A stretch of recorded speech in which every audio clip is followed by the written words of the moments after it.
Welcome to the Hope Show. It's like nectar for your soul. And now, please welcome our hosts, Eric Lamont and Terrorist Strength.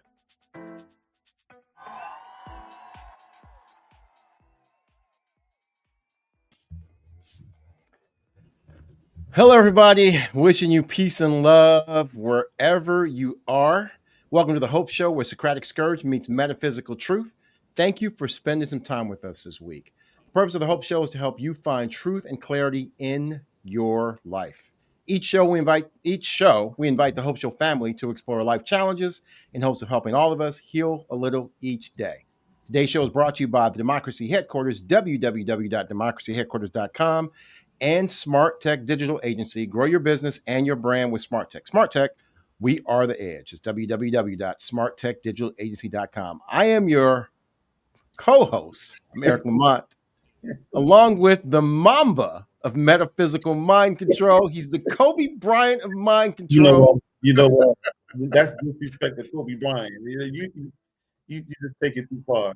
The Pontiff of Purity, and the only man who always says, no, I don't want to go to a strip club. Terrence Strength, Terrence, how are you this week, man? I'm doing all right. I'm doing okay. I'm hanging in there. Well, after that last show you had us going with cops shooting and getting shot at. Hey, we've got some static from your microphone a little bit. I'm not sure what's happening, but yeah, the last show was a little bit was intense to say the least. Just from the comments that people talked about some of the footage that we had, it was pretty intense, but it was a lot of fun though, right? Yeah, it was. It was a lot of fun. But today's show, I think, is going to be better. It's hard to top the last one, but today's show is going to feature a conversation with Jamir Elias Pulling. Jamir shouldn't be alive. Shot in the face at point blank range, clinically dead, with doctors basically prepared to tell his family to say goodbye because he was gone. But then something impossible happened. He started to breathe again. We're excited to sit down with Jamir this week. Before we do, Terrence, the age-old question of our lifetime is what happens when we die, right? To many of us, there's a belief that we sit in this quiet state until it's time to go to heaven or hell. Entire societies have been built on this. But to others, it's a different story. What I wanted to do is talk a little bit, spend a little bit of time before we bring Jamir on and talk a little bit about,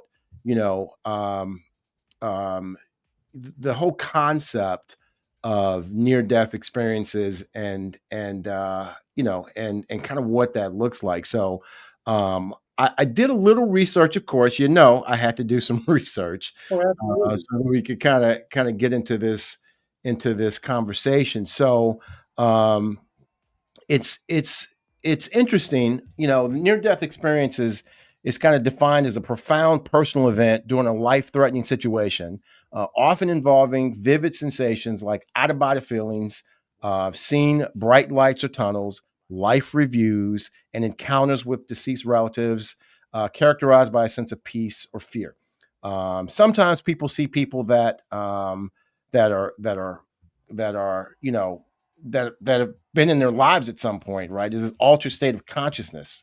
So there are four types of NDE, right? This is from Amir Hossein Hashimi. He's a researcher at NIH, and he talked about the four types of NDE: cognitive experience, emotional, spiritual and religious, and supernatural. And they're kind of defined, in different ways, right? The cognitive experience is one where people seem like time is in the hands of God. There's a belief in the power of God. Time seems to slow down. There's reason in actions and behaviors. There's an emotional experience, which is absence of fear. Feeling comfortable and relaxed. The spiritual and religious experience, where people are introducing an unknown person to the experience. Then there's a supernatural experience where people kind of have these out of body experiences. Like I have relatives who have had these out of body experiences, not after going through a near death experience, but just being able to separate from themselves, and kind of see their body. And some people have these near-death experiences, and they talk about, seeing their body being worked on in the emergency room, for example. So here's the frequency of it. Like, believe it or not, it only happens in people who have traumatic experiences. Like, that's what the stats show. Between 10 and 20% of people who come close to death have these experiences. Actually, 5% of the entire world's population, and most often in cardiac patients, more than 50% of people who have some sort of cardiac arrest situation where they die or have a near-death experience, experience this. And 67% have decreased or completely eliminated the fear of death afterwards. And so, very fascinating stuff, right? Just to dive into it just a little bit more, there are three characteristics that people describe. One is the freedom from physical limitations. They feel like they're free from physical constraints. One is transcendence, which is they experience a dimension of beauty, joy, and paradise, ultimate fulfillment. And the other is, describe an overwhelming sense of experience in the realm of light. So one patient described herself into coming into contact with a loving white light. And so there are all types of different experiences, but they can be categorized into these four areas, and with these three basic experiences. I don't want to get too deep in this. I could go on all of this geeky stuff about it, but the concept of dying, going beyond this life is one that has been questioned forever. And what's your take on it? Like, what do you think of it? I've got my experiences. I mean, not my experiences, my beliefs about what it's like. But what do you think about it? Yeah, I mean, we've heard many stories like this. I think I do hear an echo. Do you hear an echo? Yeah, we've got a little bit of static. So, I don't know what to do about that. hire a different tech. You got better techs in your city, don't you? You get you a different tech, man. I believe it. I've been regressed myself, and You've been regressed, you was said? a very interesting experience to do that. I believe it. How else did you know who was working on you while you were dead? I mean, some of the stories we hear, how could they know that? Yeah. I mean, we hear stories where it's like the geolocation. They're hearing multiple conversations at the same time, and they talk about it and things like that. It's just all very fascinating. So, I believe it. I think it depends on where you are in terms of your belief. I don't think when we transition, they want to scare it. So, yeah, I think it's very interesting. Like I said, I've been regressed. So, Yeah. So while we talk about this, I'm going to ask you. It looks like you are in the stage twice. yeah, I'm gonna log out and try to come in Eh, one time. Yeah, Yeah. So why don't while you you guys get talk one of to me these here. people Yeah. off of here? Yeah, please. Okay. While we wait for brother Jamir to join us. So Terrence is trying to fix his technical issues, and so there are a couple of things with this that we just can't explain. Obviously, as he said, if you are in the emergency room and then you see them working on you, then that's obviously something that that cannot be explained. I see Terrence is trying to come back, but one of the things that there you are. Are you back? Not yet. I'm trying to. Yeah, you are. You're right here. We can see Am you I? and hear you. Yes. Oh, You're okay. starting to remind me of my grandfather. Then I'm not going to do anything You, then. you're starting to remind me of my grandfather with this tech thing. Like, You can see me. I can see you and the world can hear you right now. Okay. All right. So you're That's good. good. So you were talking about being regressed. Yes. So Yes. tell us about that. Yes, I've been regressed where, they put you under and you see who you were in your past life and you go through that whole review. I saw somebody that I knew and, there was an issue that I had that I couldn't resolve. And once I got done with that regression, it was resolved. It was resolved forever. So one thing about doing something like that, it definitely reminds you of your divinity. And so that was a very powerful experience for me to do. And So because of that, you believe that near-death experiences are oh, real. absolutely. Because when you hear the stories, you hear a lot of similarities with the stories. And But here's the thing: go you ahead. weren't dead when you got regressed, so No, why? So no, so then no. how can so you can't make the correlation between the two, Well, what right? I'm saying is having access to the other side, right? There are a lot of ways in this realm to have access to the other side. We see it with psychics and mediums and things like that. It's just having access to the other side. So when you die, it's the same thing. You go back home or you have access to that other side. That's part of the process. And when you hear a lot of the stories, they sound similar. They may have different things that are happening, but it's like a similar model that really goes on. So yeah, it's very interesting. I'm looking forward to hearing Jamir's story, but it's very, very interesting. So yeah, I believe it. All right, so let's bring Jameer in. So I'll give you a little bit of a background, just to set it up. So Jameer was living in Chicago. Which shout out to Chicago, Jameer. I grew up in Gary, Indiana, 20 minutes outside of Chicago. Jameer left Chicago and went to Portland, and he'll talk about it. He had a friend that he got very close with there that ties into this story. So let's add Jameer to the stage and hear about his story. Hey, what do? Jameer, how you doing? Good, good. Great. Jameer, I've never met you, and Terrace I think has had a conversation with you before. So welcome to the Hope Show, man. Good to see your face. Good Thank to you have you here. for having me. I appreciate you guys inviting me. So so let's dive right in. Like, talk to us about like the day. I mean, I'm sure this is a day in your life, right? That it's kind of like a watershed moment for you. So take Yep. us back to that day. What happened? Oh, well, that day kind of started the night before, and it rolled over into the next day. So, I guess to make a long story not so long, a really long story. That's why I guess why it got to be a book. But yeah, I got into it with my brother, my own brother actually. It wasn't a friend. It was my own brother. Okay, all right. Got into it over my my podcast equipment, and he did not want to give it up. He was ignoring me. He wasn't doing our normal family routine, which is most Fridays we all after work, after school, we all go to my mom's house every Friday. We do. This is what he hasn't been showing up. So you haven't been showing up. You have my equipment. You're ignoring me. Okay, this is odd. I don't know what I've done to deserve this treatment, but okay. Um, that night we're going back and forth because I seen him leaving from my mom's house. Not at that time in my life, I only lived like not even 2 minutes from my mom's house. It was get up to my street, the main street, hit the next corner. My mom's house is right there. Hmm. So you know, my brother lived on the other side of town.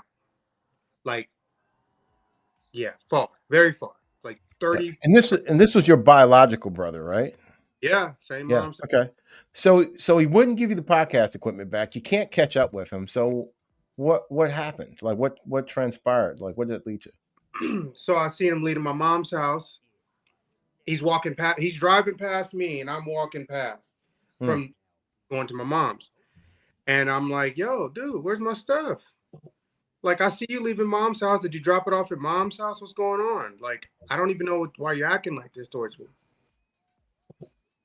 He's like, "Hey, excuse my language for the viewers, but he's like, hey, he answers the phone. He's like, hey, if you want your stuff, bitch ass nigga, come get it." I'm like, whoa.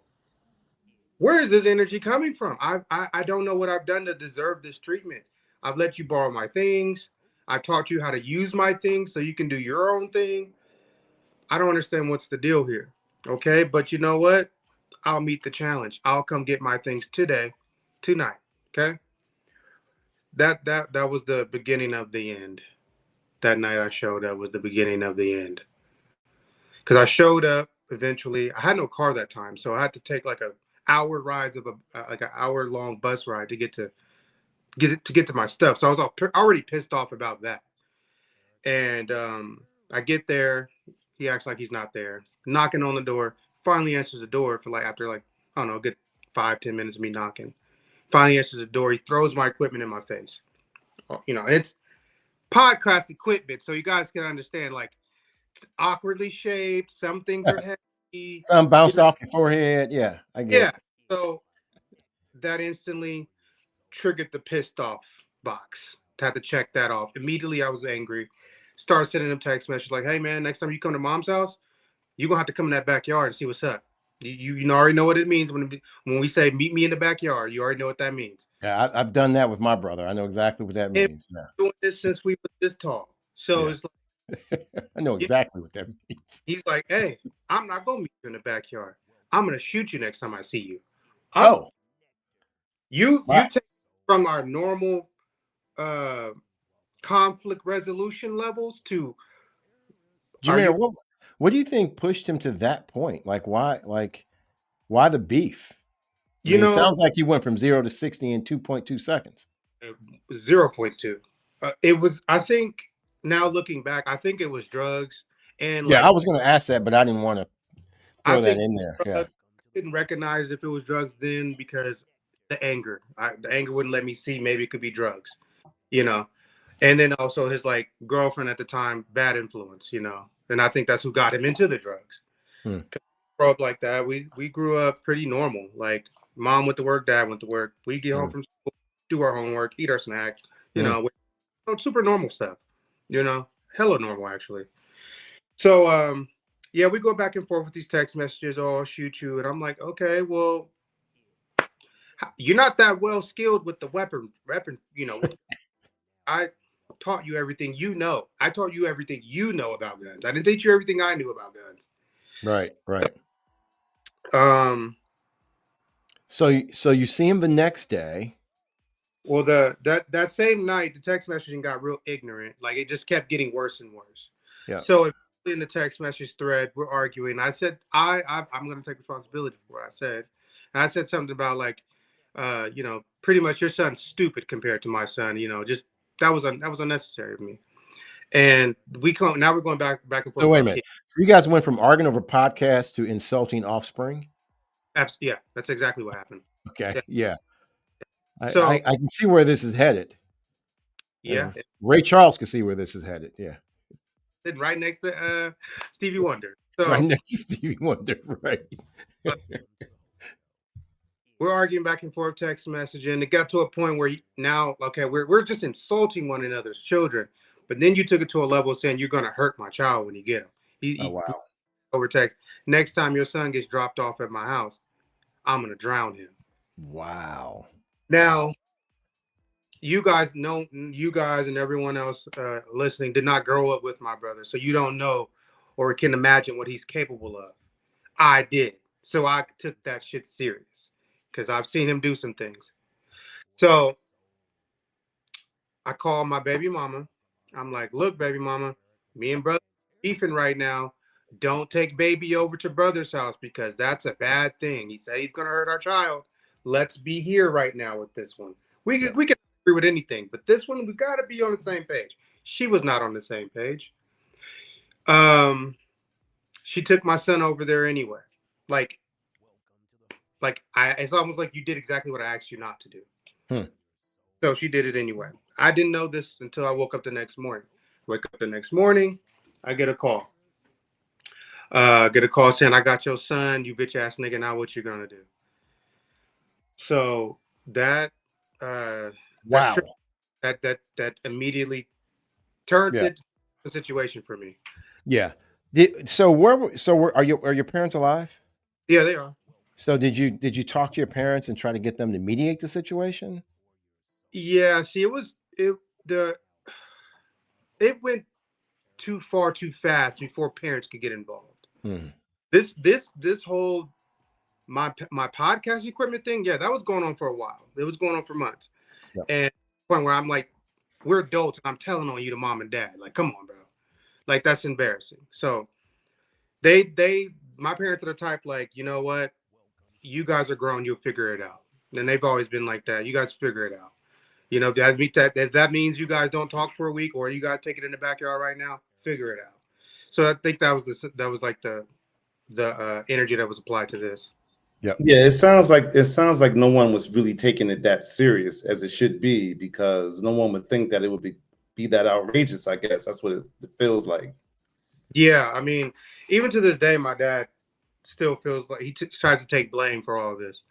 He was like, I'm the dad, and you know, this is my fault. I should have been more engaged. I should have done this. I should have said that. And I'm like, well, dad, shoulda, coulda, woulda, man.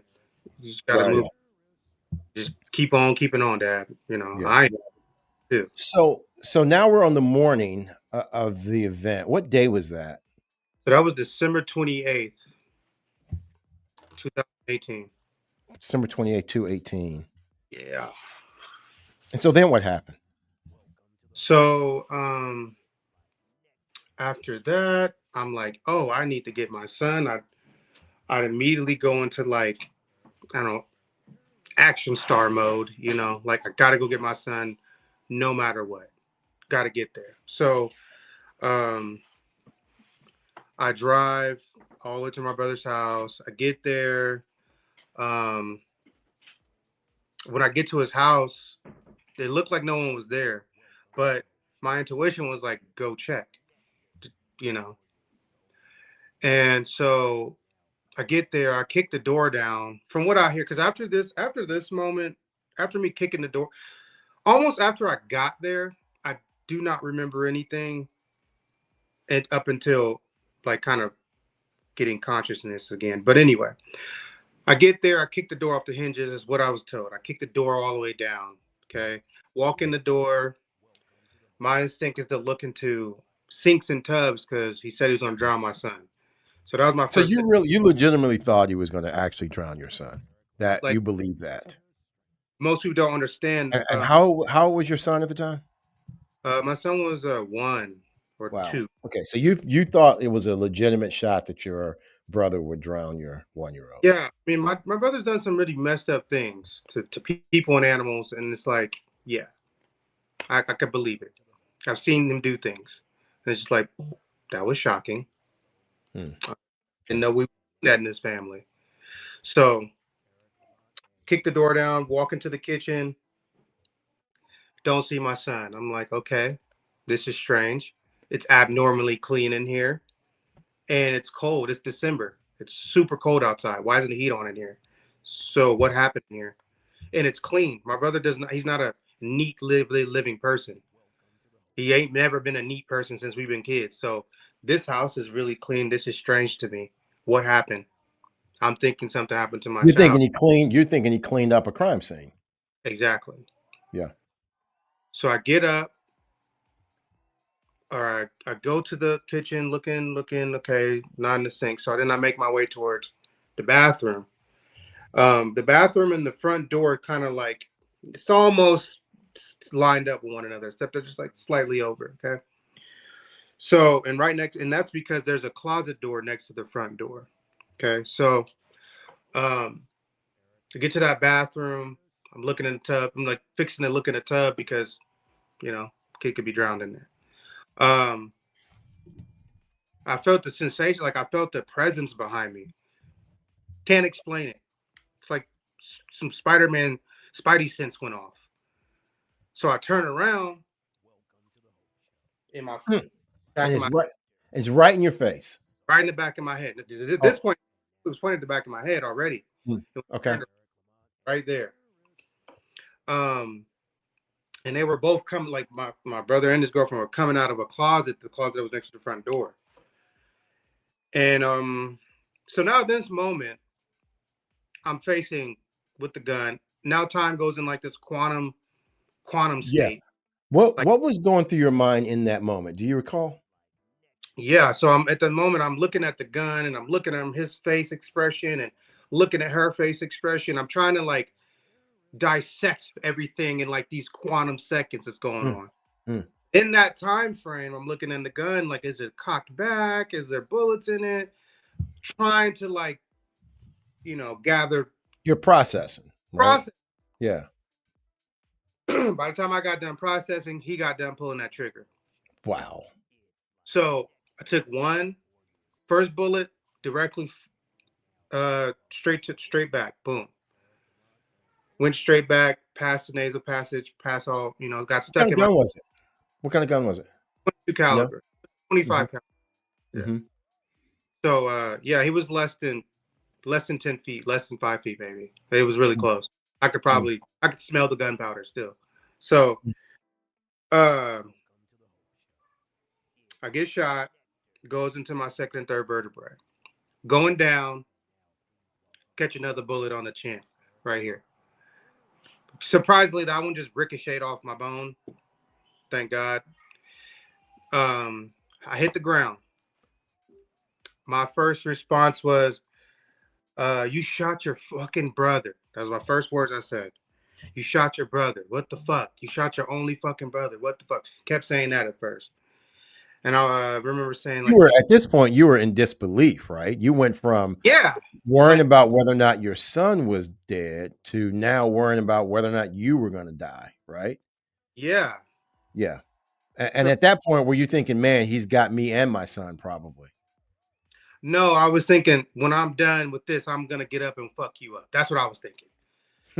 After I'm done being shot, I'm going to get up and I'm about to handle your ass. Because that's what we do. Shoot people in the face now? Okay. That's what I was thinking. Jamir was like, yeah, F the dumb stuff, man. I am not dying and I'm going to get up and wear And out, right? I'm gonna whoop your tail first, then I'm Right. gonna die. That is right. I'm gonna whip your tail first, then I'm gonna die. That is, Jamir, really some Avenger shit. Seriously. I'm on the ground, bleeding. The blood's coming out looking like tapioca. It was thick. It was just so much of it. And as I'm trying to, like, get myself and gather myself up, they start stumping me out. I mean, I remember the first So kick. they're legitimately trying to kill you. Like, Yeah, let's be real about it. they tried They to were trying to kill you in that moment, yeah, right? they tried to stamp my card out, man. They really tried. So Wow. I remember that first kick was the most memorable because I've been playing football my whole life, basketball, riding bikes, skateboarding, jumping off of this, jumping off of that, backflips. I ain't never felt a power that in my ribs and my stomach. I lost all the wind in my body in that moment. That, like, split second, they kicked every piece of wind out of my body. Hit the ground again because I'm like in a push-up position trying to get up. Then I start getting kicked. Boom, hit the ground again. Now I'm like, oh, I'm talking shit, just talking big cash money shit, before I die. Not trying to beg for my life, just big cash money shit.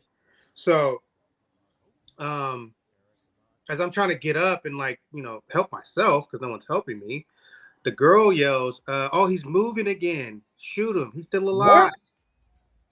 Yeah, they were supposed to double tap me because I was still moving. So then after And that, this is your brother's girlfriend. yeah.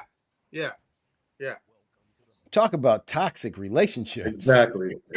Oh my goodness. You wouldn't believe the relationship went, but I'm going to save that for my book. So yeah. So she says shoot him again.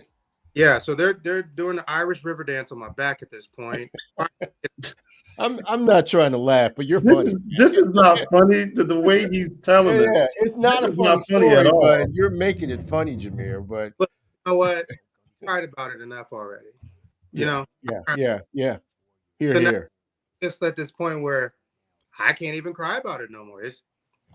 So you got to laugh, So they're doing the Irish River dance on your back. Yeah, and So after that, I hear sirens. I remember hearing sirens. Then I remember because I'm on the ground still, and there's, like, blood everywhere. So I have blood all in my eyes, and at this point, it's so much blood, and it's cold outside. It's starting to, like, dry up faster. Yeah. So so couldn't open my eyes too much. I hear sirens. Then I hear come outside with your hands up. I'm still on the ground. I remember wiping the blood out of my eye, and I looked. And let's be real, as an African American male in this country, now you could be shot by the cops. I mean, I'm tongue in cheek, but they're like, come out with your hands up, and they go in there shooting. You might get shot by them. That's just my side political thought there. But anyway, That was an actual possibility this day. yeah. They go out as I'm looking over my shoulder to see like what my brother and his girlfriend's doing. He's cleaning off the gun that he owns. I'm like, dude, I'm thinking like you in your house with your gun, shot your brother. There's no point in you cleaning it. This Right. movie is written already. Right. There's a bullet that went through me. Yeah. They're going, you Second and third vertebrae. right. So they go out. I'm still laying there on the ground. Now I'm thinking to myself, I say to myself, hey, let's take a nap real fast. And when we're done with this nap, we're going to get up and we're going to crash out. We're going to show them what time it really is. But let's take a nap first. I'm actually leaving this world in that moment. Right. Yeah, exactly. So is that, I was going to ask the question, like, to describe the moment when you kind of felt like you might be leaving your body. So I guess this is kind of when it started, right? This is when it went from this world switches over to now I'm in a whole nother space that I'm not privy to exercising in. Like, I don't even know what I'm doing over here. So were you scared in that moment? Absolutely. When I was dying? Yeah. In that moment where you were scared?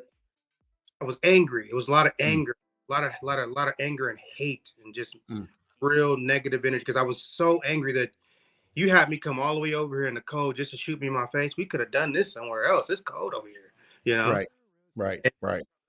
Yeah, that's when I'm mad. I was mad. I wasn't scared. I was angry. Lots of rage. So I get up. I'm sleeping. I said I'm gonna take a nap here. Get up and I'm gonna crash out. Right. That was not the plan. I was dying. So then I hear his voice. Don't know where it came from. I was the only person in the apartment. Said, get up. I'm like, all right, I'm gonna get up in a little bit after I get this. After I got some more Z's here, some more death Z's, right? Yeah. Well, morbid Z's, and I'm gonna get up and be on, right? Nah, man. They were like, get up. Like the voice got like real authoritarian, like, real get your ass up now. Okay, boom. So I get up. So it was a male voice? Yeah. Okay. Mm-hmm. Well, I always think that was my best friend too, because my best friend died a while back, and he's a part of this in this other side part. So I get up, start stumbling towards the door. I'm trying to wipe blood off of me because I'm still bleeding out of all my face. I'm trying to like get the blood out of my eyes so I can see, so I can walk. Right when I made it to the door frame to like go out, I hear take your clothes off, they gonna shoot you again. I'm like, so then because I stopped walking, I paused because I heard the voice, and I only heard it in this ear. I didn't hear it in this ear. I remember only hearing it on one side of me, so it made me feel like that someone was on this side of my body. Right. So this was a voice from the other side telling you you're about to be shot at again. Spirit that's been trapped at that apartment complex. Who knows? I don't know. Right. So, I take my clothes off because the voice said it again with more authority. Take your clothes off. They gonna shoot you. So I'm like, okay. And I can't see. I'm just taking my clothes off. I'm like standing where I'm at. I just took my clothes off. So now I'm in like just my boxers. Like I took off my sweater, took off my pants, took off my shoes. I'm just in boxers.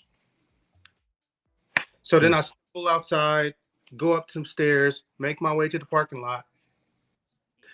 Almost every police officer assigned to that region of Portland that day was out there. Every police issued weapon was out that day. Put your hands in the air. We're gonna shoot. Put them in the air. I'm already angry. I'm already shot. Fuck it. Fuck y'all. Shoot me. I don't care. Do it. I'm already shot. Do it. I can't see. I'm not a threat. I don't have a weapon. I don't even have clothes on. And y'all gonna knock me down? That's crazy. I'm literally bleeding out my face. The blood's coming out like yogurt. Are you serious? Y'all gonna knock me down and I didn't need help? So I put my hands in the air. As soon as I put my hands in the air, it's like I don't remember falling. All I remember is just hands in the air, and I would start feeling wet and cold. Brown. I passed out. I remember feeling my body being moved back and forth on the wet ground. I remember my hands being pulled behind my back and being put in handcuffs. They cuffed you. They cuffed you. Yeah, with holes in your face. Yeah, Portland Police Department. Yeah, did this. I remember my body being moved. I remember feeling being picked up and all that type of stuff. They moved me to gurneys and all that type of stuff. I couldn't really see much, but I remember just seeing glimpses because I was like blood. I remember hearing somebody say, "Who put these damn cuffs on him? Take these fucking cuffs off." I remember hearing that. And I remember being in the ambulance, and I started having this out of body experience, like real life, like me looking at my own body. Yeah. So you saw your body in the ambulance. Oh yeah. I was trying to wake my own body up. My spirit trying to wake the body up. Like, come on, man. So I'm in the ambulance. So were do you think you were dead at that point? I felt rigor mortis. Like I felt my body shutting down, like slowly. Like, but from my toes though. So it was going. And at this point, were you scared now? Like, were you? I was frustrated because I couldn't control it. I couldn't control myself from being hurt. I couldn't control myself from not being awake. I couldn't control myself from being moved all around by these people. I couldn't control anything. So I was frustrating me. Then it's like, I am my own self-motivator. I tell myself, no, you can do it. I got this. I can do it. So I'm doing that to my body. My spirit's doing that to my body because I'm shutting down. So I'm in the ambulance. I feel my body shutting down from my toes. Like my toes start like going, like curling up and like getting stiff. Then I'm feeling my nervous system shut down from like my feet all the way up to my chest. Just like, it's just like a warehouse. You ever be like a giant warehouse and you turn off all the light switches and it's like shutting off one by like section by section by section. That's how I felt. So I remember my breathing. I remember the breathing. I was just going down and down. As hard as I was trying to make him go extended, it was just my 100% lung went to 40. That 40 went to 10. That 10 went to 0. And then everything went black. And then everything flashed white and then went black. Because I started seeing these little white stars start popping up in my brain. But in that moment also, I like came out of my own body and I'm like doing this trying to do this to my flesh, my spirit. I'm like, come on, bro, breathe so I can get back in, breathe, It's not working. The vehicle wasn't working because I couldn't get in. So after that, that's when everything started going to like a whole nother level of like spirituality that I'd never experienced. So what did that look like? So after everything went black and I started seeing these little white sparkles, those white sparkles started getting bigger and bigger and bigger and bigger, and everything went white. And that was it.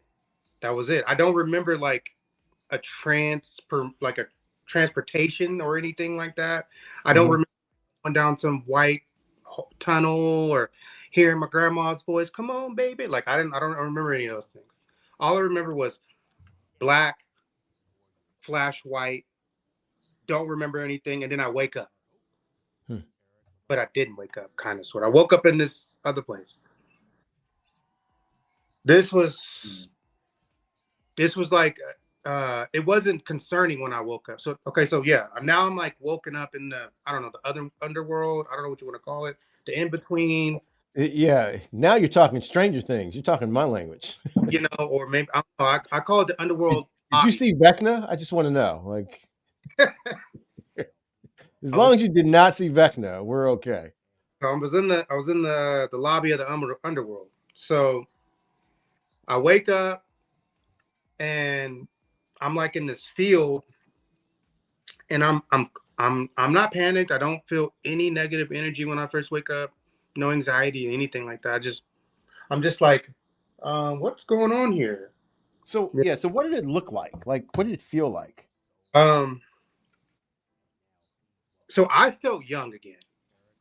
I felt like teenage me, I remember like when I was like 16, 17, 18, I felt like unstoppable. You could do anything. Yeah. I could do anything, but I also like my body felt different than it does now. You know what I mean? So I'm like, this is strange. Like, and I'm examining my body, and I'm like, yo, where's my scars at? Where's my tattoos at?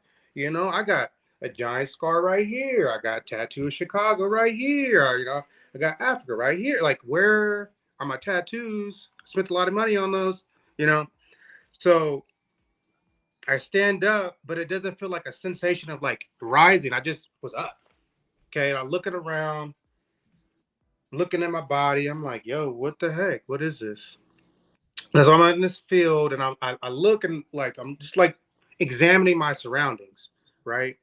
So I look at the sky. I don't see the sun, but it's super bright. It's beautifully morning type bright, you know.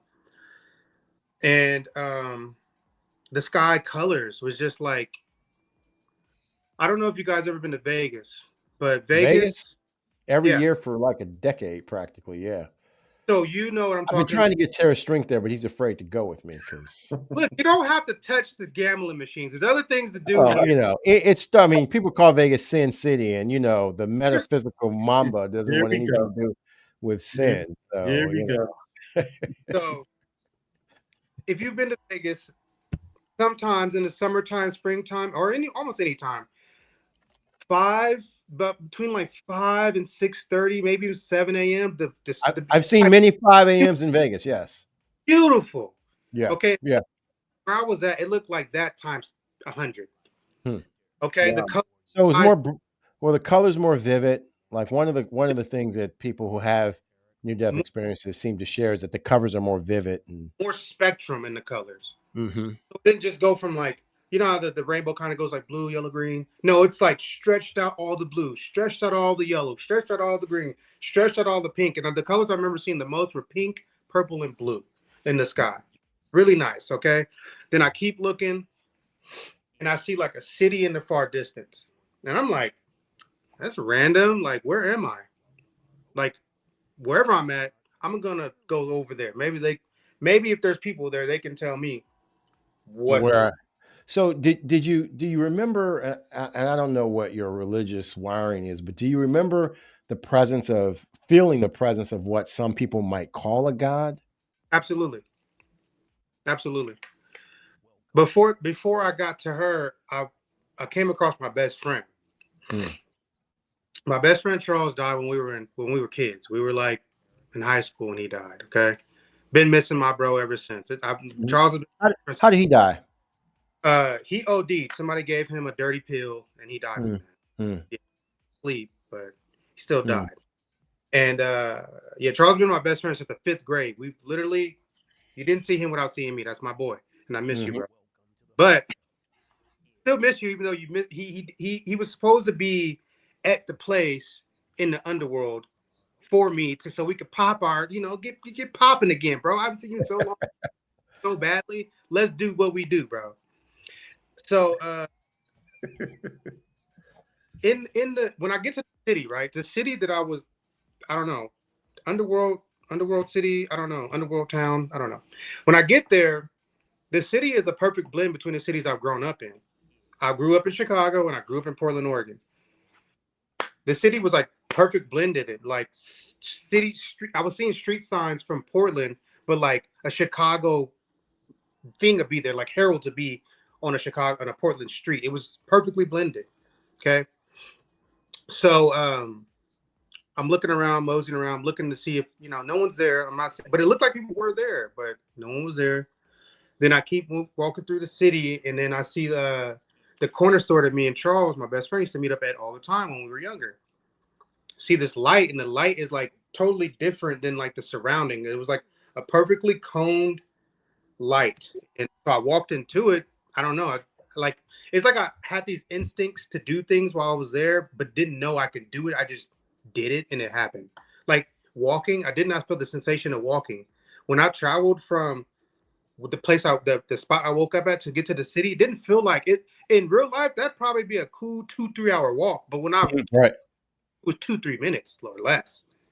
So, time means nothing over there. Hmm. So go looking for Charles, go into the light, get to the light. There's a note there saying that this ain't the meeting spot no more, bro. I'll see you later though. And I'm like, dang, bro. Because in my mind, I'm like, first of all, I miss you. But if I can find you, who else can I find down here, right? Who else can I find? We can Tupac. We can have a gangsta party. You did not go looking for Tupac and Biggie. Julio, Whitney Houston, who knows? Yeah, He said Whitney Houston. That is classic and would make people like Ari Melber pretty happy. That's great. So you did, just for the record, before you move on, you did not find Tupac. Did not find Pac. Okay, all right. So for all you Pac conspiracists, Tupac is dead just because Jamir didn't find him. I'm gonna ask people who did it so we can get it over with, right? So go look for my best friend. Couldn't find him. Now he told me, "Hey, bro, this ain't the meeting spot no more because the corner store used to be our meeting spot for anything. Going to go meet girls, going to go out to do this. We meet at the store first because the store let us buy whatever we wanted. So that's anyway. So after that, I felt the presence of the I call it the distraction because there was another entity there, and I think they've been following me or something. I don't know, but this thing was a distraction, and every time I came across this thing, I started to get angry. Now, mind you, while I was on that other side, did not experience any negative anything. Like I wasn't tired, hungry, sleepy, bothered, anxiety, nothing. I was just curiosity, and I felt okay.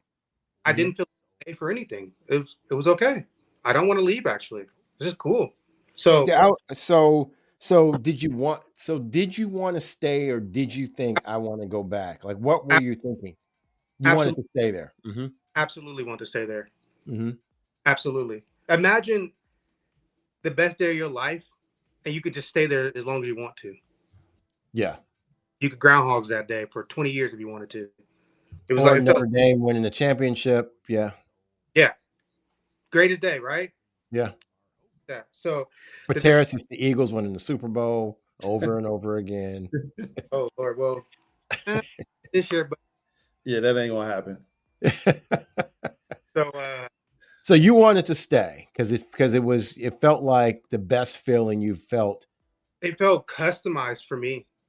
Like every I like is in one setting. Only thing that isn't here is food, but we don't need food in this place. So, right? Yeah. At one point, I remember this is when because the distraction, the distraction would come around, but then again, it couldn't distract me too hard because there's everything else here, So eventually, I make my way to this bench. I saw this bench, and people didn't know this about me beforehand, but people know this about me now, is that I'm a huge fan of crafted wood. Like anything you can craft out of wood, I love it. Desks, chairs, birdhouse, I think it's really cool. I just really think it's cool that people can do that. So I saw this bench. It was amazing. Amazing. And it was huge. It was almost like it was built for Shaq, right? Like imagine something being built for Shaq, but like a little kid tries to use it. That's how the comparison size was for me in this chair. I'm like, dang, this is a big ass chair, but I'm about to sit on it. No one else is here. Right? Sit on it. And so for you, it sounds like the whatever it is, the upside down world, or that's what it's called in Stranger Things.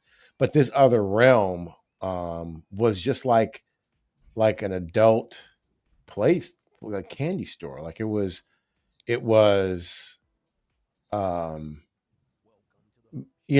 way better than what you were experiencing here on Earth, I would assume. Absolutely. Right? Yeah. I mean, no, let me take that back. No, because I got an awesome life, and I got some awesome people. They weren't there. I could not even think of them. That's another thing. When I was over there, could not think of anybody that was alive.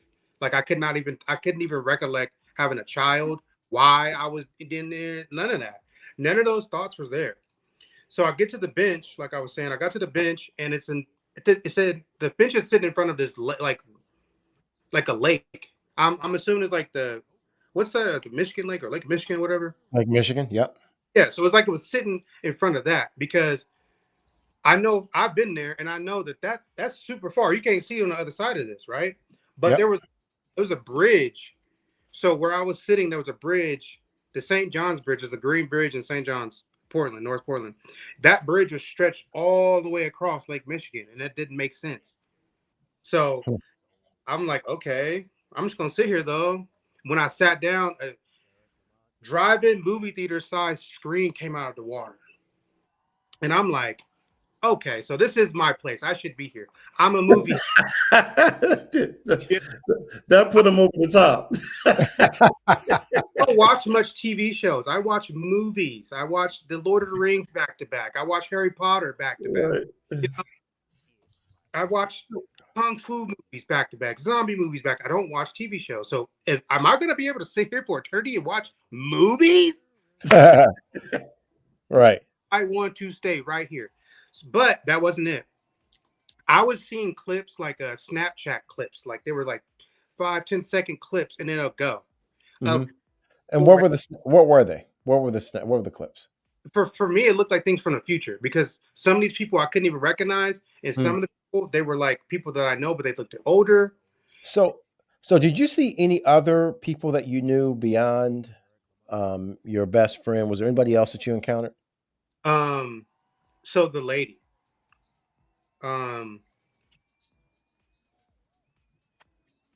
EJ, close that door, please. Yeah, go get it. It's okay. Go get it. You can get whatever you want. I don't care. So, I was at the bench watching the clips, saw the clips. They went away. When I looked to my right, I saw this lady, and I'm like, what? What the?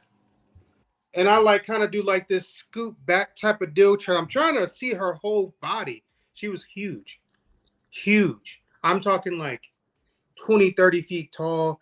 Her hair was like these thick, giant curls, and they flowed all the way down to like the middle of her back. And she had It was like Ariana Extra Grande. no, it's more like Harris didn't get that joke. Pam Grier if she was like. Come on, Terry. Ariana Extra Grande. Come on. Man. I know. I know. I got it. So huge lady. She had this white gold is this white gown on that went across her chest like that, and it came all the way down to her feet. And I had on like a white gown too, and it went all the way down to my feet. And I could not see my feet for some reason. Like when I looked down, I did not see feet.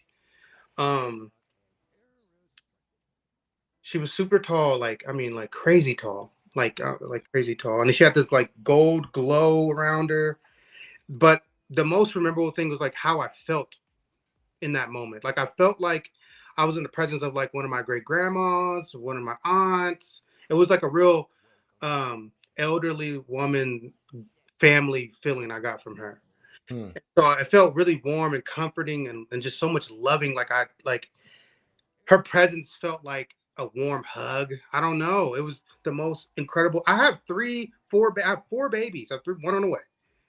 And I have yet to feel the feeling that I have felt when I was with her. So who do you think that was? Who was she? I mean, I'm sure. Did she speak? I know who that was. When I tell people this, at first, when I first started telling people this, I was like, yeah, bro, I met God. God's a woman, bro. I met her. She was a woman, bro. I was like, I always refer to God as a she. So yeah. Yeah, he met the goddess. That was the goddess. I always tell that to people, and I don't like try to like mess with their religious side of them. Hey, but Elias, was she black or white? Oh, she was black for sure. She was, okay, just wanted to get that in there. Yeah, she looked like I don't know, man. You just scared a lot of people. Yeah, I mean, it is what it is. On earth, black women are the angels. So I'm not going to argue with you. I just wanted to get it out there. So she starts telling me all these things about myself, but she's not speaking. We're like telepathy at this moment. Mm-hmm. She's like, you're a great man. You're this, you're that, blase, blase. And I'm like, at this moment, I'm like, little old me, you think this of me? But I've done everything. I'm a terrible person. I don't even know why you guys even allowed me in here. I lied. I cheated before. I cussed. I got cable for free. Yeah, I know. I don't go to church every Sunday, and I'm not sometimes paying for cable I anymore. don't tithe. I shouldn't be here. I'm a church. No, she's like, no, don't do that. She's like, don't do that. Don't talk like that. We're not focusing on what you not and what you ain't. We're focusing on what you are and what you're gonna going back because you're not done yet. So you have to go back. And I'm like, what you mean I gotta go back? I don't want to go back. And I start getting a little upset, right? Because I don't want to come back. Y'all can miss because I'm cool where I'm at. I'm gonna hang out for a minute till I see Tupac. Make a cut, print my picture. I'll make a big cutout or something. Put me in a corner. I'm cool over here. I don't want to go back. She like, nah, bro, you're not done. You got to go back. You got to go finish your job up. You could come done with your job. Who knows when that's going to be done? But you're not done. You got to go back. So I'm like, dang. Get a little upset. And then I always tell people, whenever you meet God, don't take your eyes off of her, because the moment you take your eyes off of her, she's gone. And I always feel like if I never took my eyes off of her, I'd probably still be there right now. You might still be there. I'd still be there because I looked away. When I got upset, I was like, I don't want to go back. And I remember turning my head the opposite way. And when I turned back to talk again, gone. Yeah, so that all happened, and then So what do you think, if there's anything, like, did you learn anything that that you could not have learned here while you were there? Number one is being fearful of death. I know it is. So what did you learn about being fearful of death? Talk that. It's not this big scary moment. Yeah, people might go out very, very, very crazy ways, very sad, very messed up ways. But once that part is over with, that's the worst of it. The actually dying part is the worst of it. After that, it's like, for me, because I've never experienced these things before, it was all new and exciting. Now, when I go back, I'm like, okay, I got to do this. I got to do that. Well, not trying to go back no time soon, but I'm saying. You make it sound like an amusement park, actually. You're like, I got to get on the roller coaster the next time. And it was it was like a feeling that I've never felt before. And it was like a high that you could never get again, and I'm not chasing that high, but I can't wait to get to it again, So you see the goddess. Yeah. And at some point you go from the goddess who told you that you were not done to coming back. So was that your choice? No, I did not. In that moment, or did you get pulled back? Like, what happened? After that moments later, I see the distraction again. So now I'm like, so you mentioned the distraction, but we didn't go into what specifically was the distraction? What was that? The distraction had no form. It was a formless little entity, and it was dark, and it had like a red aura around it. And every time I saw it, I got frustrated and angry because I'm like, you have something to do while I'm here. And while I was there, I could not remember what happened to me. It wasn't in there. I could not. I got shot. That I was at this, and I did not remember anything. I just knew that I was in a strange place, and this thing had an explanation for me. So I got upset. Now, one of the times the last time I went to go get onto the distraction, what I call it, I felt the sensation of pulling from like the top of my head all the way down to my ankles. Like, have you ever? You guys seem like pretty mild-mannered men, but have you ever been not terrorists, but yeah. Used to see him on Friday nights. He puts lampshades on. I think. And it's not chemically induced. He is naturally high on life. Oh my goodness. But anyway, I'm sorry. Yeah. So yeah. I used to play football, so I'm not even remotely mild-mannered. I can't wait till we get off this podcast so I can run through a wall. So but anyway, so you said we're mild-mannered. So I forgot my train of thought now. Yeah, you mild-mannered like Cam Scatterboo. That's how mild-mannered you are. I was gonna call you Eric Scatterboo. That's right. That's right. But yeah. So I asked you a question. I said, did you want to go back? You said the orb, was there. Pulling. Like, have you ever had like a bunch of people pulling at your shirt to stop you from getting at somebody.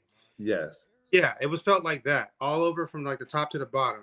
And then I remember hearing Jasmine Sullivan music, and I'm like, yo, where's this music playing? That's completely because music my number one love. You Yep. know, I could live inside of a song, I would, you know.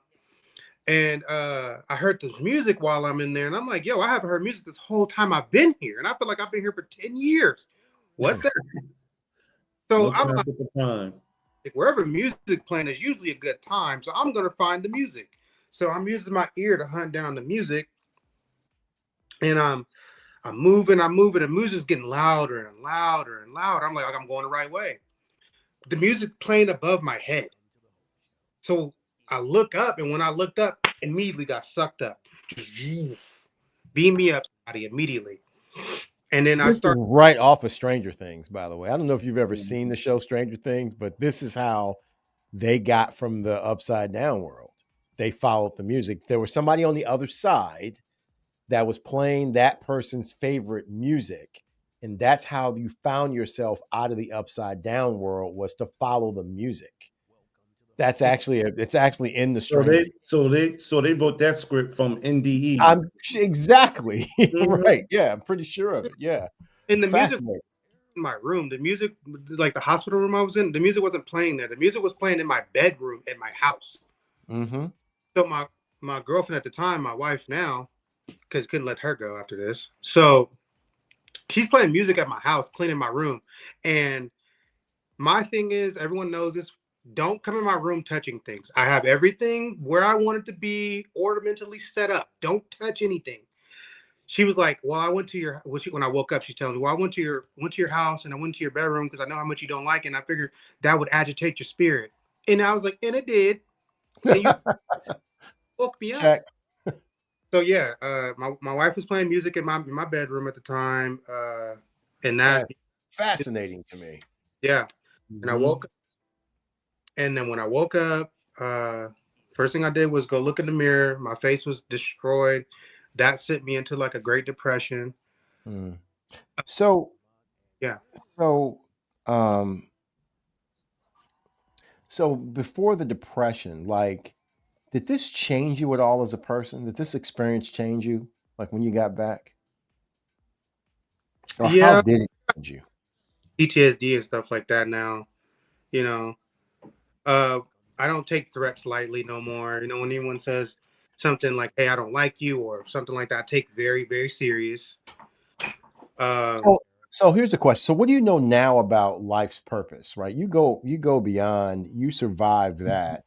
Did it give you any sense of a renewed purpose?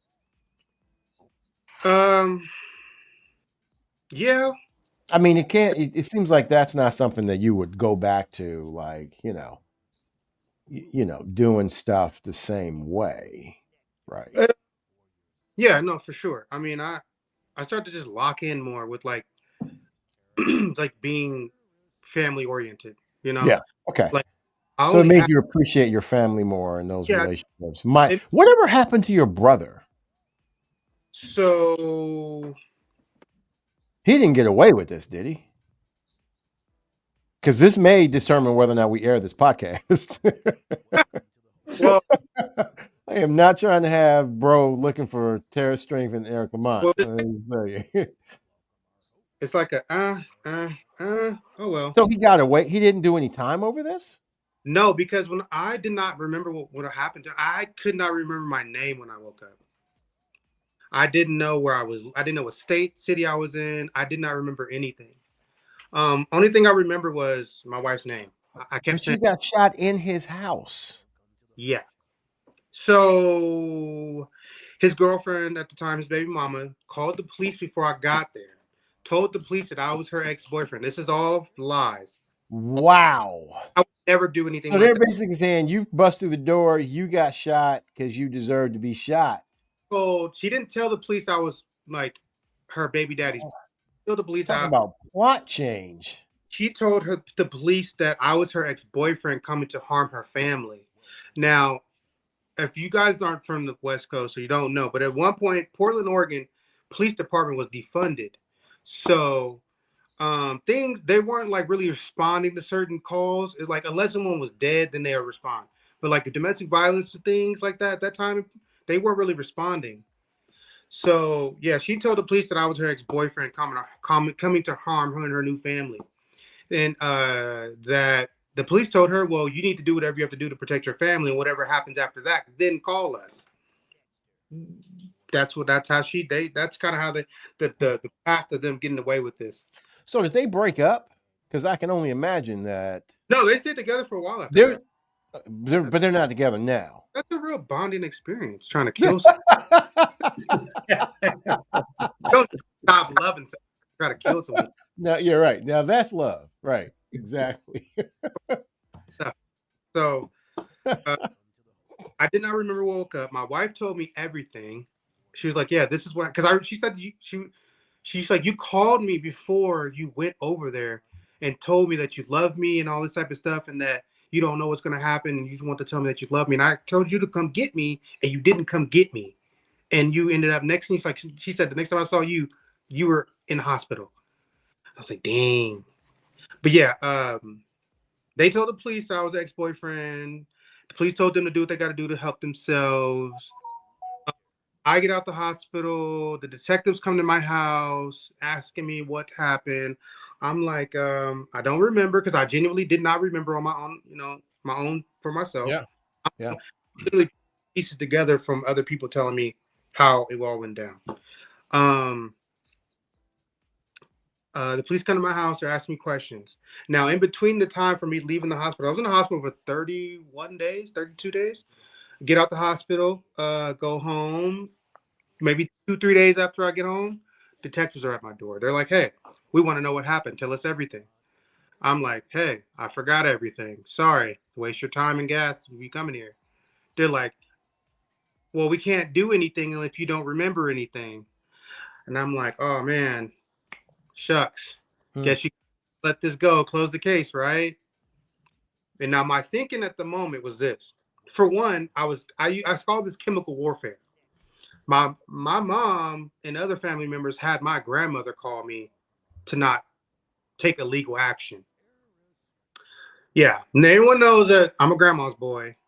So if you really want your to get family was encouraging you not to go forward, even though you got literally shot to death by your brother. And don't forget stumped out. And stomped out, right. So I didn't press charges.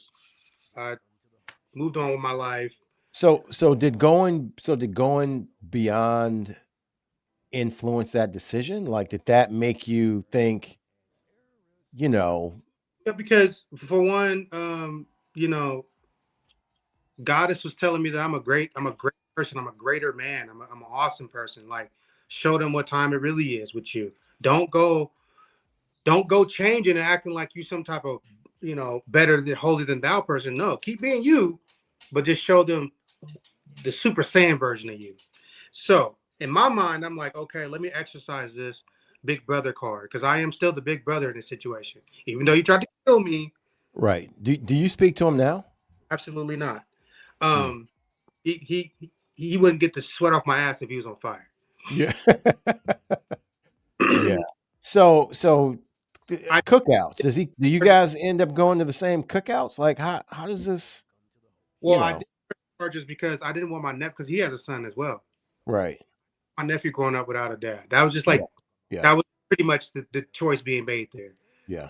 I was like, yeah, he's a shitty person to me, but he's probably a great dad to him. Right. So, and he is, decent enough. Right. So I don't want my nephew growing up without a dad, because I don't know what that's going to turn him into. And then I don't know whatever he goes through in his life, because his dad's in jail for 20 plus years. What if he want to take that out on me? It's your fault, uncle, that my dad's in jail. Then my family behind this man.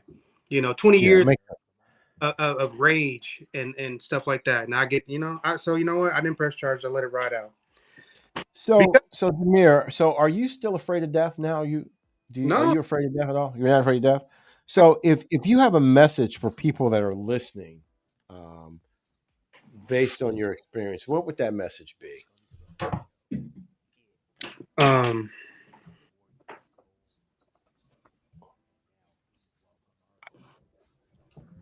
I would say don't fear death because of the unknown. Don't do that. Embrace it because of the unknown. I'm not saying go jump off a bridge and go see what's on the other side. Don't chase it, but don't fear it, right?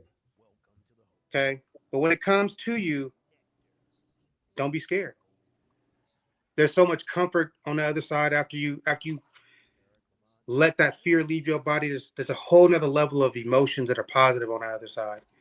I would also say that stop being so harsh on yourself about whatever it is, because I always use myself as an example. I don't feel like I deserved a second chance. I don't feel like I've done enough to deserve a second chance.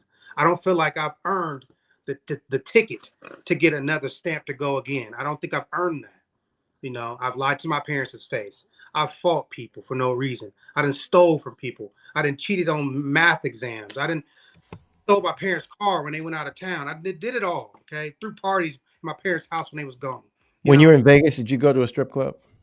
I have not been to a strip club since I've been here. No. Okay, all right. Here's that question was for you. You're gonna be see you're disappointed now. I have a comment for Jamir. So what was really impressive to me is when you met the goddess and what she told you about yourself, you came back with remarkable forgiveness. And Yeah. all of a sudden you came back with remarkable maturity and empathy and forgiveness to see down the road on to see from a perspective of the consequences that your actions have, you know, Yeah. on the son if you send him to jail and everything. Just remarkable. And it all happened, you know, it happened when you came back, it seems like. So Yeah. it's almost like you were really being taught by her when you met her because you came back a changed man, it seems like. A lot more compassion. I used to be like before I got shot, I used to be like, shit, if it ain't me, I ain't tripping. If it ain't my race, it ain't my place type still. Like it's not my problem, I don't care. But now Right. it's like things affect me. I feel that. I feel it. You know, I see things in Gaza. I feel that. You know what I'm saying? Like I feel like Right. you know. So it's So like increase empathy. yeah, empathy levels went through the roof. Sympathy levels went through the roof. You know, but also like discernment went through the roof. Like I really, Yeah, you know, I'd be right. like, You what? We missed that. What was the last statement? He said discernment. yeah, I really could see stuff. You know, Hmm. and Mm-hmm. you know, and then it's like I feel like God be having fun with me, and it's like our little thing, and so I'll be like, okay, cool, because I always see little signs. I'm like, all right, what's up with you guys? I see you. You out here watching me. All right. Like I see the triple numbers or, you know, just random stuff. Or I'll see Right, right, somewhere or I'll see my wife's name. right. It's just, I keep seeing these things. And these are not things that I picked up on before getting shot. Or like I can feel when people ain't right. I Right. You feel it. feel energy. So you feel their energy and their Yeah. aura. Yeah. Like I hate, that's Yeah. what my dang. Yeah. I got to send you to the store. And I'm like, dang, I hate going to the store because I feel everything, you know? Right. I can feel when someone's having anxiety. I can feel when someone's like in a Hmm. great mood. I feel everything around me, right? So it's like I Mhm. try to avoid being around a gang of people, you know, because I don't want to suck up all these different vibes, you Hmm. know. Right. Yeah, I just a lot of things have changed, but more or less who I was before I got shot got refurbished, polished, and then upgraded. That's how it feels. Mhm. Hmm. Yeah. Interesting. And you were saying that you also get visited by some of your homies, your homeboys. Oh yeah, They come by and visit you all the time and move things in your place and stuff like that. that was like So that was that's a real physical manifestation. That's interesting. that stuff always was happening. Stuff would be here one moment, I leave the room, come back, it's gone. Then I start tripping like, yo, whoever moved that shit, put it back there again. I'm like, okay, all right. Didn't know that was going on. That wasn't happening before I got popped, but now, okay, all right. This, So it seems like now there's more of a blending Yeah. between this realm and the other side where you're at. yeah, or You have more of a taste of it. even Yeah. my dreams. Before I go to bed, if I want to answer for something to ask for it, I get the dream that night. anytime, anything I want. Mm-hmm. And I don't know how this be happening. And see, here's what's interesting about this. Listen to you talk, because we don't have to have a near-death experience in order to experience what you're experiencing. This is what we're here to get. We all come back here to learn what you've gotten traumatically. We can get that through meditation, through intention, by walking into our purposes and everything.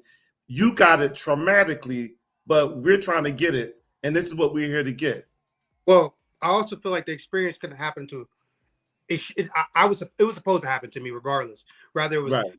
shoot me in the face, or if I got into a car accident or something like that. I was supposed to have this experience regardless how it happened, because I am the learner teacher. I learn things, I learn them, and then I dissect them, and then I regurgitate them in ways that people around me can understand it in their language, or our language, because I talk like you. So it was supposed to happen to me, because I'm supposed to be telling people what it is. And Right. I don't, and I'm not scared to talk. I don't care who want to know it. Black, white, brown, tall, short, rich, poor. If you want to know, I'm gonna tell you. Because at the end of the day, things matter when you get to the other side. None of my chains, my watches, scars, tattoos, memories of the past, my friends, none of those things mattered. None of it. And you said when you were in the presence of the goddess, you just felt great comfort and Yeah. peace and ease, right? Like it was astonishing. She was big and she was nurturing, right? She was super tall. It was chocolate brown, like chocolate brown skin, glowing though. I could not see her face though. Like it was like I could not make out an actual face, but it was just like her face was like her head was shaped like a diamond, almost like an almond. Yeah, she was super big. And the feeling, like I said, it's like if I had every grandma that's ever been in my lineage from both sides in one body. Wow. It was so much comfort and love. I don't know. I still, like I said, I have 4 kids, 2 boys, 2 girls, yet to feel this sensation. Married to my best friend, yet to feel this sensation. You know? Right. Right. So. Right. Yeah. Yeah. It's. I mean, this is amazing. I mean, so yeah, I think this is a fascinating story too. And we're going to advise people, like, if this story has touched you in any way, please share this podcast. And Jamir, when you're ready to write a book, we'll talk offline. I'm a publisher. If you need help getting that done, we'd love to help you do that. And it's 2 bullets. We have 1 bullet, 2 worlds. Maybe the title of your book is 2 bullets, 2 worlds. What happens when we die?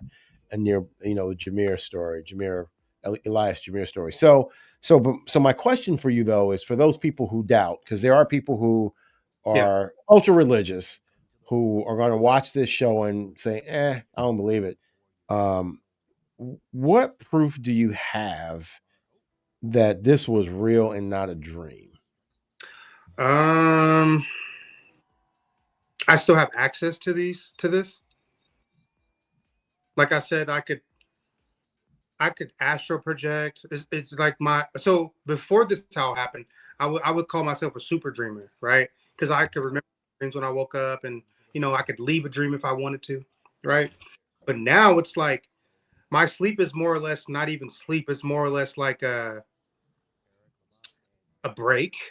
I go to sleep, and now I can go do other things in my actual dream world. I'm doing other things.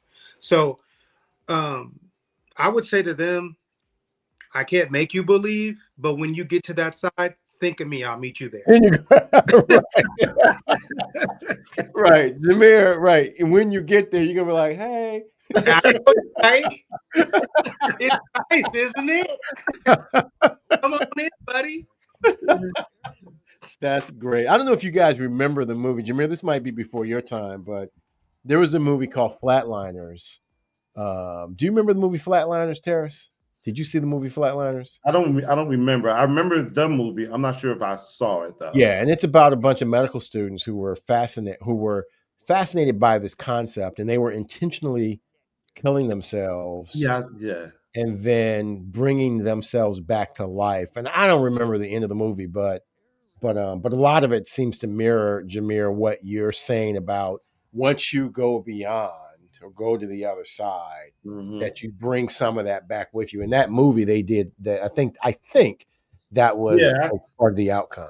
Yeah, yeah. I've seen that more recently. I think I've You're going seen to that. make me go watch that movie again, Jamir. Thank you. I think I just seen that, and I was like, that's not how it went down. You know, I'm sitting there movie like, hey man, that ain't went down like that. It's not scary. Why are you making it scary? Exactly. Right. Yeah. I think Exactly. also helps or doesn't help, but I also think that influences people's thoughts about the afterlife. Like all Yeah. these make it seem so creepy and spooky. It's like, no, it actually wasn't spooky for me. It wasn't. You know, it was So, just curiosity. so to that end, before we let you go, this kind of crossed my mind. So, so I'm not sure what your religious beliefs were before this happened, but after it happened, did you have a change in your religious beliefs? Not your spiritual beliefs, but in your religious beliefs. Sort of, kind of. How so? Well, If okay, so, how so? in college, I was trying to get an easy A. Okay, in college, I tried to get an easy A, and I took religions because I thought, I went to church growing up to church. How hard could this be, right? God's What God, was the name of that class again? four religions. Okay. And I mean, they covered everything: Buddhism, Christianity, Hinduism, Islam, everything. They covered everything, right? Yeah, I took a class very similar to that at Penn. Yeah, I did absolutely. too. Yeah. Messed me up, by the way. But go ahead. I'm sorry. I took this class, and so the class had me realize that, you know what, God's like water. Everybody needs water, but sometimes we all take it in different ways. Some people just drink straight up water. Some people, they drink juice. Some people drink soda. It's still water in there, right? Some people drink coffee, still water in there, right? And that's how I saw it. That's how I still see it now. We just all taking God in different cups and in different shapes and ways. But at the end of the day, we all gonna get to the same river. Yeah. You know, I don't know religious. I'm not really religious like that. You know, I mean, I'm not sitting up here, you know, Bible thumping anybody who's doing whatever. That's not me. That's because it didn't happen to me when I met God. She didn't do that to me. It's just more or less like stop being so hard on yourself because you're doing okay. You know. Yeah, so it seems like you came back with an understanding that we are all connected, that we are all one. It's the divisions is the everything being divided is so stupid because it seems like we all go to the same place when it gets flushed, right? Like Right. place. Right. Right. Wow. Well, Very, very, very, very powerful, yeah. Jamir. It's you have a unique perspective, and because you have that perspective, it's like you're a master teacher, dude. Because you saw it. It's like once you see it, then nothing's ever the same. Yeah, you don't forget something like this. Yeah. Like Yeah. I couldn't forget it if I wanted to. You know what I mean? Like I got bad memory actually.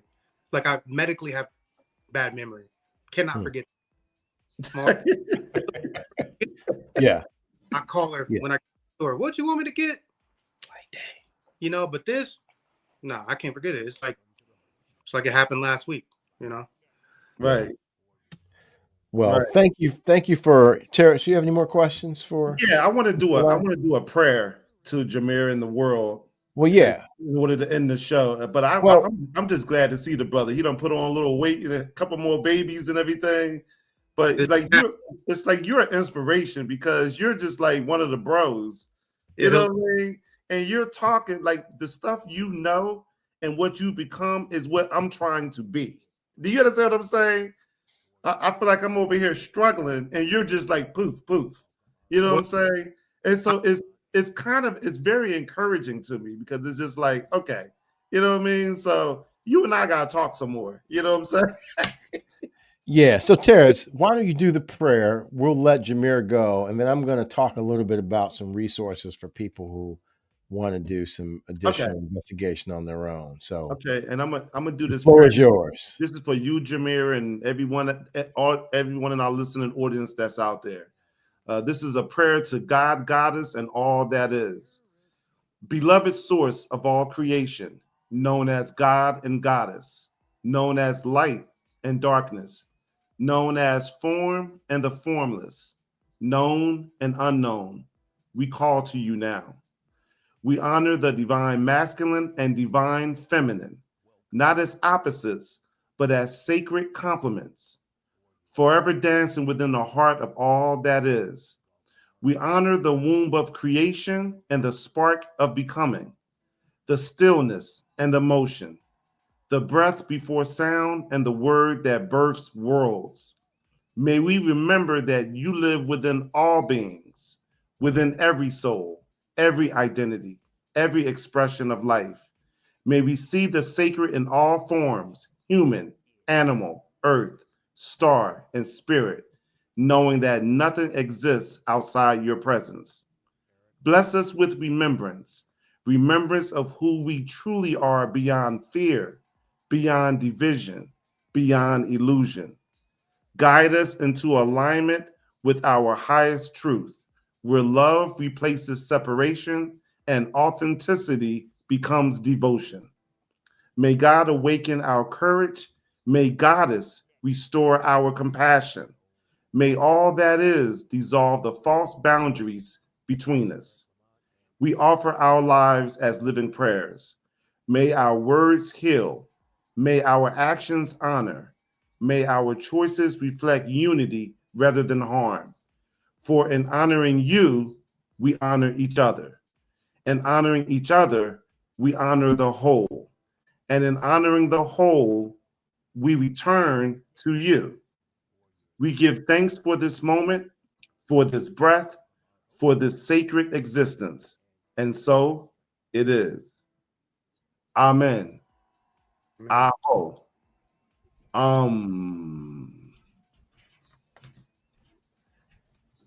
Thanks, Jamir. Thanks. Thank you. Yep. And As always, boy, you always send a tingle down my spine, brother. That's all I can say. You know what I'm saying? well, you know, I'm here for whomever wants to hear more, wants to know more. I don't want people to think that I'm just this unreachable guy. You know, I got a Facebook, I got an Instagram. What's you know, what's your Instagram tag? my Let's put Instagram it out there. Eastside EJ. Say that again. Eastside EJ. Let me Eastside Eastside EJ. EJ. Okay. Yep. yeah, I'll text you guys the link or All right. Okay. We'll make sure we put it up in the show notes. Yeah. Well, yeah. listen, man. Like, thank you for your courage. Because it takes a lot of courage to revisit that. It takes a lot of courage to then share that with others. And so, thank you for your courage. Thank you for your spirit, and for your, most importantly, for your vulnerability, because to be able to look in the camera and tell your story, with such unabashed honesty, um, shows that you're a really special person. So we really appreciate having you on the Hope Show, and Yeah, um, and man. and Thanks we're for we're your going to talk divinity. about that. What's that, Terrence? I said, thanks for your divinity, man. Yeah, For reminding us of the divinity within us all, man. yeah, Seriously, like absolutely. you just And- special, and the fact that you come like you just from down the street, it just makes it even more powerful. To be honest, He's a it wild. does. To me, Yeah, it's like absolutely. Yeah, I got internet absolutely. face. That's what I care to tell everybody. I got What's international. the international face? That's right. I look like Yeah. everybody in the world. I'm gonna have my son call you, So, man. I gotta get so you on the phone with my son, man. I'm serious. So I'm gonna put this. This is going to be. Oh, we're going on notice, on record with this, that Vegas is one of my favorite places. I like Yeah, to you go for gotta March connect with him when you Madness. go to Vegas. I Yeah, typically will spend Wednesday through Sunday in Vegas. Doing the March Madness thing. I've been trying to get Terrence to go to Vegas now I'm for going. probably I'm 12 going. years. I'm So, there. Jamir, this is an official invitation to you that on one of these March Madness trips, you're invited to come hang out, and we're gonna make Terrace go with us. I'm And I'm gonna down. warn you, Terrace. Terrace, you're not gonna sleep for 4 or 5 days. I don't know what that's gonna do to the Mamba of mind control, the Listen, Pontiff of purity. listen. I'm You're trying gonna to have be to leave. like Jamir. I'm trying You're to be gonna have like to leave Jamir. your Pontiff of purity thing back in, the town you live in because it's Vegas. Okay. Right, right. So, Jamir, it's official invitation. We'd love to hang out with you there. We I'm really down. should talk about that book. And thanks again for being here. And we're going to say goodbye to you. And then Terrence, you and I'll give some resources out. But Yeah. Jamir, again, thank you for joining us. And really good. Jamir, you be And I hearing mean, from me I've again. I've said this a lot to people, but I think it means more now than it ever has. Jamir, it's really good seeing your face, man. It's really good meeting you. So thanks again. All right, guys. Thank you. All right, All right, man. take care. Peace.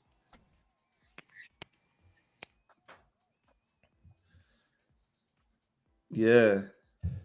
Wow. Yeah, that's he sends a tingle down my spine, dude. I ain't gonna lie. I Well, ain't gonna lie. I'm trying yeah. to I'm trying to You're a little strange that way. huh? You're a little strange that I'm way. trying to be where Didn't take he much is. to tingle your spine. Yes. I know. I'm trying to be where he Listen, is, dude. And he listen. is I got to admit, this is where the Socratic scourge comes in, right? right, That the first half of the story, I did not believe him. right, I was like, okay, he had a dream, right? right. But he went into such great detail, and some of the Exactly. stuff that he talked about kind of dovetails with a lot of the research. I kind of Yep. glossed over it at the start of the show because I didn't want to get too heavy in it. But the guys, Google near-death experience research if you want to know more about it. For those people that are Mhm. out there. But fascinating story. Thank you for finding him and Yeah, introducing man. him to the family. Um, I'm not gonna like I said. I'm 75% that it was that. Well, how about this? I'm 100% that he experienced it. I'm not sure what it means You or know if, what? if it was a near death experience because I didn't ask him. Did the doctor say you were dead? Right? Right. Did they say, "Hey, you're dead"? Like you were Yeah, dead. you You should were have gone. asked. You know what? I wish you should have asked that. Really. Yeah. Well, he was on a roll, and I didn't want to. I didn't You want know to blow what? the whole thing up because if he said no, then that ruined the show. Then we didn't. You, You know what I you, mean? Like you know if he's what like, the big "No, thing? no, You know no, what the please." big thing for me was when he used that image. I don't know why that gets to me, but when he said it felt like they were shutting off lights in the warehouse, his body was just shutting down, like click, click in stages. I don't know what it is about that imagery. And also the other thing, the other big thing for me that he says, and I went to see Eben Alexander, who wrote a book. He spoke over here in the Presbyterian Church in Chestnut Hill, and he had a similar story. It wasn't exactly the same, but there were elements that were very similar to what Jamir was saying. Same thing, right? And the biggest clue is how he came back. You know, he came back different, and he came back way more connected. You know what I'm saying? And it's like, I you know, mean, it sounded like he was trying to channel Stranger Things. well, see, Stranger Things is using NDEs, is what it sounds like. I haven't seen Stranger Things. Sounds like Stranger Things came out just before his experience. Well, you know what? That's your job. Your job is a I am Socratic the scourge. Socratic scourge. I'm You are just the scourge. saying, like, You are the Grinch of doubt. You know what I'm saying? And I love you for it, man. I love it for you. You I know what just I'm saying? believe there's a science to everything, and I'm trying to figure out the science behind it. Yeah. Well, you know what? You work on that. While you working on that, I'm gonna call Jamir and hang out with Jamir and try to get Yeah, more well, we'll, evolved. we'll hang out and we'll we'll Yeah. You know what I'm we'll we'll saying? ask him those questions while we're popping bottles in Las Yeah, I Vegas. mean, when he And says that, admittedly, I've I never mean, popped bottles in it's, Vegas, but and it you know seems like what? You know what? That's the difference between him and when I talk to people who are in different religions, is that he came back with more empathy, with a more of a sense of connectedness, with seeing farther down the road. You know, now before he died, he kicking down doors. yeah. You He know what also I'm saying? said he was looking for Tupac. Like so, That's funny. Yeah, that was just really cool, I think. I mean, why would you not be looking for Tupac? You know what I'm saying? You know what I'm Okay. saying? But before he died, he had a temper. He just kicking down doors. He comes back and he's like, you know what? I don't want this kid to grow up without a father. You know what I'm Right. saying? But you know what? I can understand that. That doesn't necessarily prove that he had a near-death experience. It proves that he kicked down the door, got shot in the face, and decided going forward he was never going to do it again. That's not proof of a That near-death wasn't what he experience. said. I mean, he could have called the police on him. He's not speaking to the guy, but he was seeing farther down the road. That's what I'm looking at.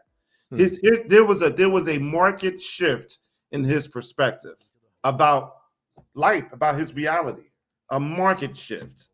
So anyway, but listen, you do that research, bro. You save us all. I depend on you for that. Like I said, you're the Grinch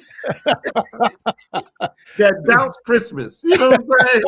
Did the Grinch did the Grinch really exist? Did he Huh? really exist? Listen, I might believe more Grinch stories than I do Was he really green? people who say they've gone beyond and come. Because But I grew up with some brothers who look like the Grinch. Okay, don't tell me. but seriously though, so seriously, like we've obviously gone, for those that are still with us, we've gone way past an hour. We're approaching 2, so which is great because I thought a story needed to be told. But so here's my real question though, right? Mm-hmm. So there there are a lot of similarities in these stories, Mm-hmm. and how do we know? And I guess we don't, but how do we know that it's not a neurological response to your brain not receiving oxygen? That whatever's firing in your brain is being impacted in that moment by the lack of oxygen or the lack of whatever, right?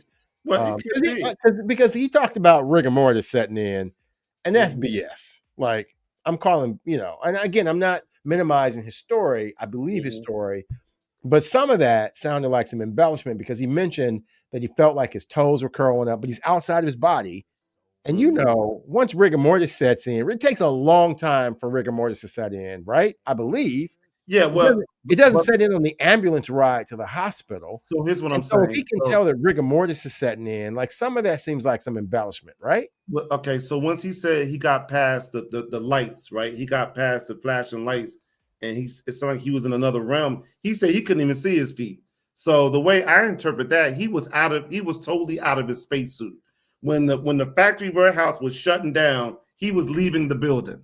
He didn't realize he was leaving the building, but he had left the building because he said he was wearing a robe and he couldn't Yeah. see his feet. But that was after he said he felt rigor mortis setting in, He though. said he felt rigor mortis at first. I mean, early on, before he crossed over past those lights, he said that.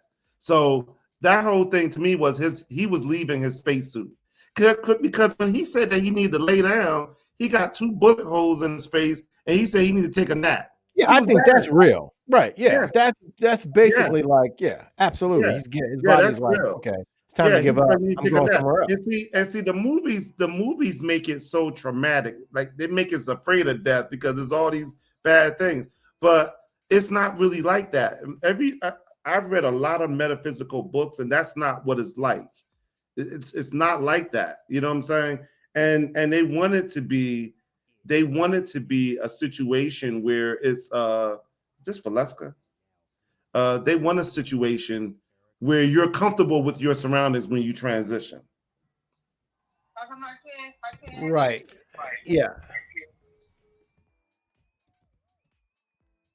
Uh, So, all I right. forgot what I So, said, but yeah.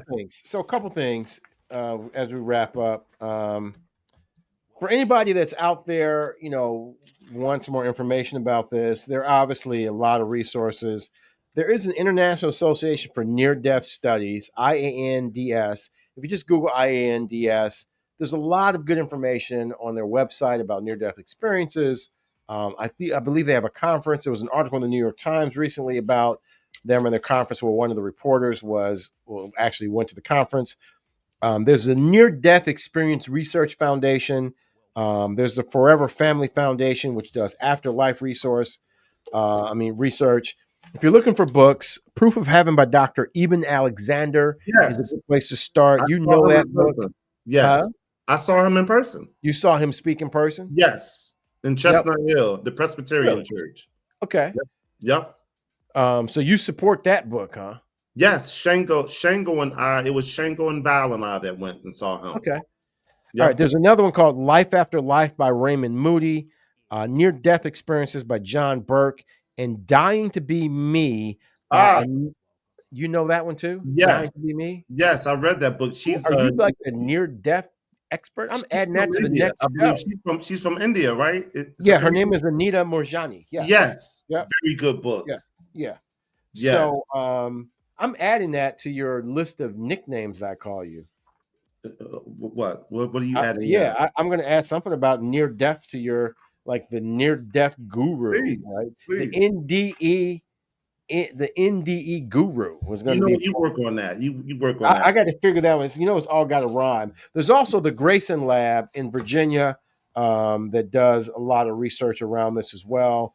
And that's a good place. That's a good place to go visit. Where? Mr. Gray, it's in Charlottesville. He's at the University of Virginia, and he's been doing research on this for decades. We need to talk to him. Yeah, he's been doing research on it for decades. Yeah. So a lot of resources out there. I think this has been great. It has. The Mamba of metaphysical mojo, mind control. What I will say is, whether you believe Jamir or not, whether you believe it was a genuine experience or genuine glimpse of the afterlife or a fascinating neurological phenomenon, or like me, who's somewhere in between, one thing is undeniable. It profoundly transformed him. Absolutely. Right. And transformation is kind of what the Hope Show is about. So hopefully you guys got something, going forward. Hopefully, you can choose to live a life with the kind of clarity, purpose, and forgiveness that Jamir, came to through this experience. As I always say, and you've heard me say this, Terrace, live every day as if it's your last, because one day you'll be right. Right. Exactly. We shouldn't have to have, a near-death experience to get us to that point. Exactly. So, if you love someone, tell them you love them. If there's somebody important in your life that you see on a regular basis, don't be afraid to give them a hug, right? Absolutely. Or hug somebody, when you see them. So absolutely. In terms of call to actions, guys, if you like the show, please, subscribe, send the show to someone else that might be thinking about these topics or struggling with the same thing. And again, go for it with love. Terrence, I'm going to give you the last word. And also, this is for our listening audience. If anybody out there has any topics that they would love for us to discuss on the Hope Show, please contact us. You can contact me at terrorstrength@gmail. You can contact Eric. I think, what is it, Eric Lamont? No, I think they can send it to.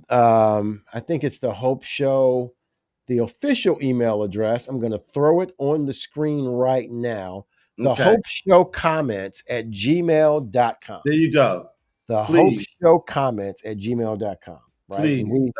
We'd love to have you on the show so that I can shoot arrows into what you say, because I just don't believe it. There's no science to it. It's not true. That's your job. Yeah, and for the record, I do believe in God and spiritual. I'm a highly spiritual person, but the flip side of it is it's got to make sense. Right. Got to make some sense. So, right. So Terrace, the Mambo of metaphysical. Yeah, we done, man. This was a great show. This was a great show, Eric. I was really inspired by hearing Jamir's.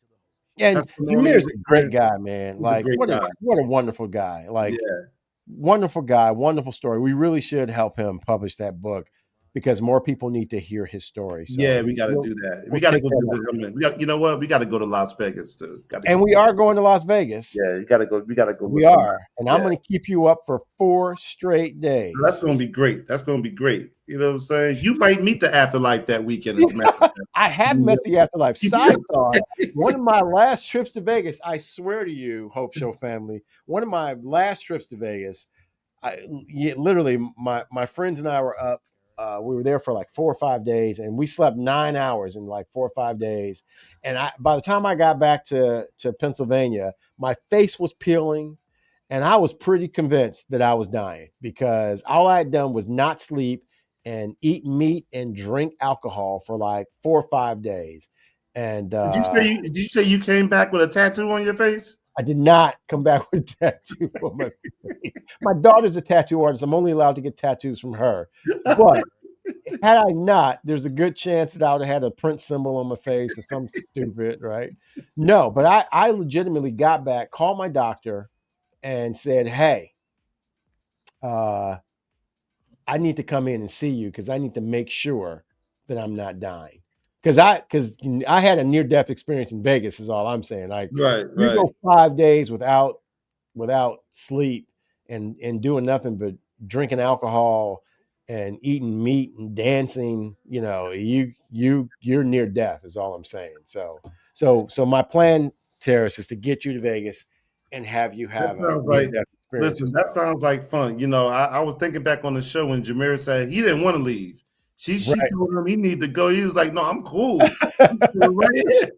Right. There's something Right. about that And felt that, so authentic. and That's that's exactly how Vegas is. You get there and you will not want to leave. Well, some people want to leave after 3 days because they can't handle it. But if you're yeah. hedonistic like me, you want to live in Vegas. So Right. anyway, hey All man, right, good man. seeing your face. Hope your family. Thank you for tuning in, and Thank you. we'll Yeah. see you next time. Hey All right, Terrence. brother. Hey man, love you, man. Have a Love you good night. too. Have a good week. All right, see Peace. you later. All right. Welcome to the Hope Show. It's like nectar for your soul. And now, please welcome our hosts, Eric Lamont